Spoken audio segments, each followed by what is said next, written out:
點樣請勿汽水呢？叫你請勿汽水，又唔係叫你鴛鴦汽水啊！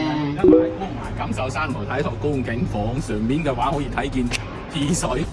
我係分享彭經理，今日又帶大家中意嘅光大錦繡山圖。哇！呢、個壯闊嘅光景，哇真係好靚啊！我哋而家睇緊嘅係98個方嘅，三隻開間都係全南向嘅呢一套靚房，大家可以見到啦，係嘛？呢度就等於喺喧鬧嘅城市當中留給自己一個安靜嘅港灣。咁我哋而家睇緊嘅係98個方嘅，係嘛？呢度嘅開間咧大概3.45米，深咧大概有10米深，係嘛？大家可以見到啦。我哋而家嘅咧係 U 型嘅廚房，咁樣就等於喺煮飯嘅時候，家人依然喺呢一邊係冇受影響嘅，冇受任何影響嘅呢個客廳，係嘛？動靜皆宜嘅呢一度。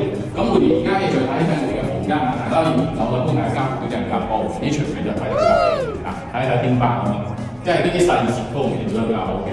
平時大家睇得精裝修嘅多啦，今日大家感受一下無邊嘅呢一個房，係嘛？嗱呢邊咧，我哋係3房2廳2衛嘅呢一個戶型啊。嗱，基本上都係光線好充足嘅呢一套房啊。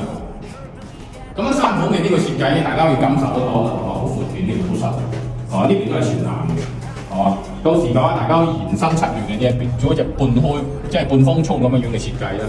我哋呢條片咧就睇我哋嘅客房，我哋嘅客房簡直就係向陽而居嘅呢一邊，即係光線好好嘅呢一邊啊！即係如果住喺呢度咧，我就感覺比較安靜。我哋而家電梯裝高層呢度係房嚟嘅，係嘛？嗱，細戶型嘅光景房，即係買幾多套？之前好多朋友又諗彭經理就話，即係裝修大家講得啱心水嘅話，大家有冇 P 嘅聽到大家啱心水嘛？